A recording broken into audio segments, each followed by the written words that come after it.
बीड़ी cigarette या कुछ आओ तो कुछ बुता गल सुनील भैया बुता दो सिटकुन से देखा मारत हुआ इसको ना गोजी से मार दो उसके ओके खातिर कंचा चाहे। हाँ ये बहुत लेके जाता हरियर का जैसे ना खूब गजोर कर मार दो बुता। अच्छा ऐसे हम पूरा बुता थे नहीं जा आग लग तलवा में। अरे मतलब पूरा सिवान साफ हो जाए 10 बीघा ले साफ होगा। बड़ा चल नहीं रहे में वो बहुत न बा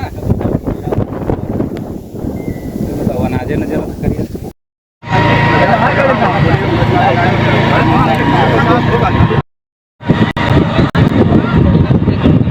फायर ब्रिगेड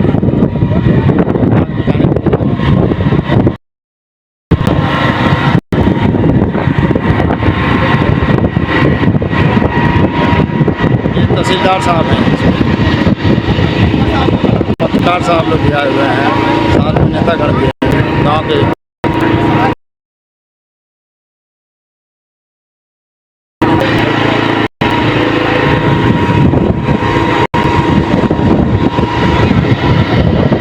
से 40 बीघा के आसपास चला हुआ है। 124 के बगल से होते हुए रेलवे लाइन के पास तक चला गया।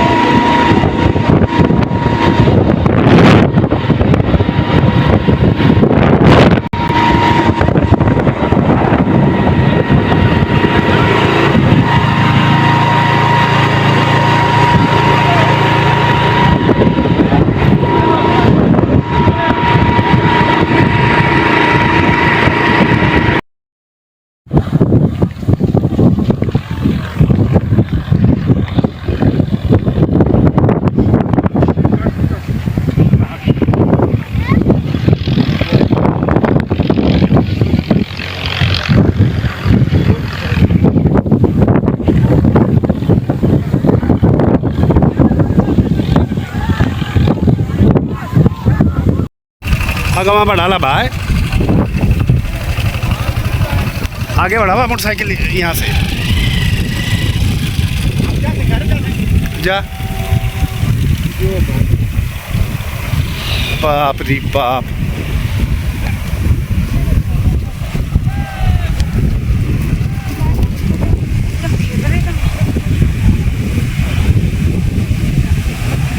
हमन गलत जाते जा भाई साहब, हमन गलत जाते जा।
दीजिए अपना।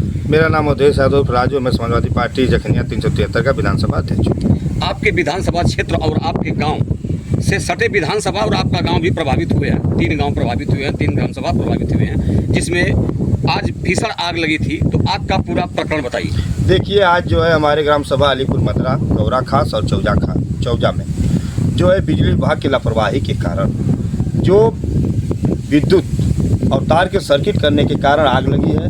और आप देख रहे हैं कि तीनों ग्राम सभाओं में 100 बीघा से ऊपर ज़मीन जो है ज़मीन में आग लगी है, जो गेहूं की फसल जल के नष्ट हो गई है। और मैं धन्यवाद देना चाहता हूं गांव के अपने नौजवानों का, माताओं का, बहनों का और भाइयों का और पिताओं का, जिन्होंने अपनी जान को जोखिम में रख के इस आग को काबू करने का काम किया।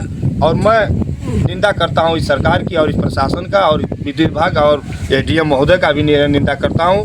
इन्होंने, हम लोग जब फ़ोन किए फायर ब्रिगेड को, अधिकारी को, तो उन्होंने मेरा फ़ोन उठाया। उसके बाद मैंने कहा कि आप जल्द यहाँ पर भेजिए, यहाँ पे आग लगी हुई है। उन्होंने कहा कि सिखड़े से जो है फायर ब्रिगेड की गाड़ी चल चुकी है। मैं आपको दिखाना चाहता हूँ कि आप उसका जाँच कर लीजिएगा कि एक छोटा सा फारबिड़े का एक छोटा सा गाड़ी आई थी जिसमें हमको लगा था 50 या 100 लीटर पानी था। क्या 100 बीघा की ज़मीन को वो पानी बुझा सकता था?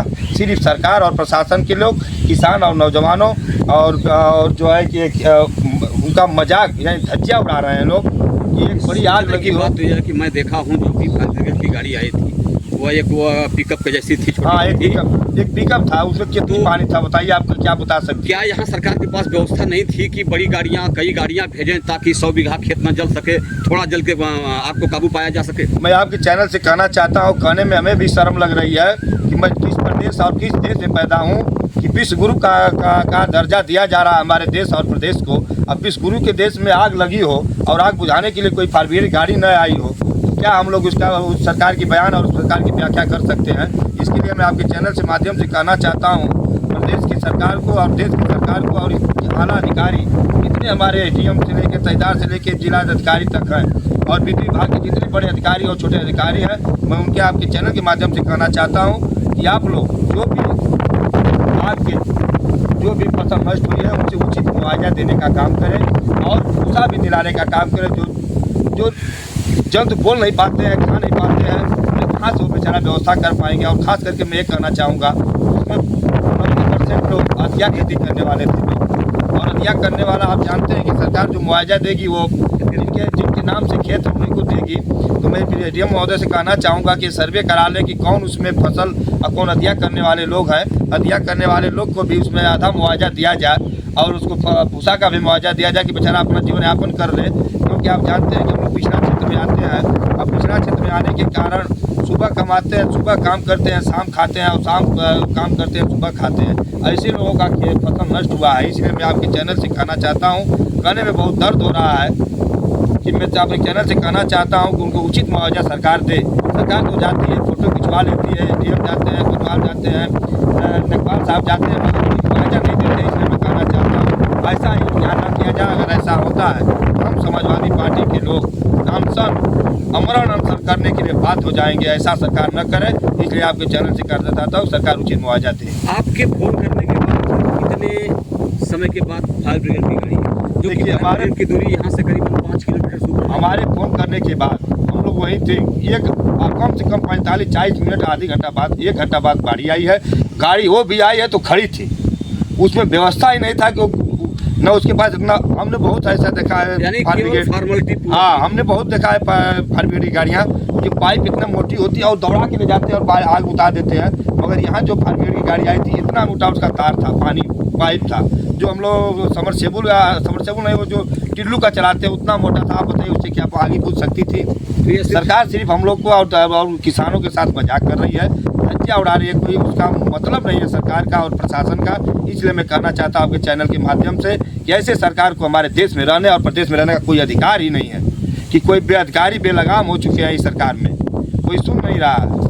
ये डीएम आपके नायब साहब गए थे, आप ये बताइए, नायब साहब गए, अभी आग सुलग रही थी, आग बुझ रही थी, आग झुलग रही थी और डीएम साहब नायब तहसीलदार साहब गाड़ी में बैठे और निकल गए। ऐसे अधिकारी हमारे तहसील में बैठे हैं, बताइए उनसे क्या आशा कर सकते हैं? हम तो वहाँ बोले नहीं, वहाँ नेतागिरी करने तो हम गए नहीं, वहाँ हम गए सहायता करने के लिए। जो हम लोग को था हम लोग बताया किए, मगर ऐसा कोई अधिकारी करता है तो उसके ऊपर भी कड़ी कार्रवाई करनी चाहिए।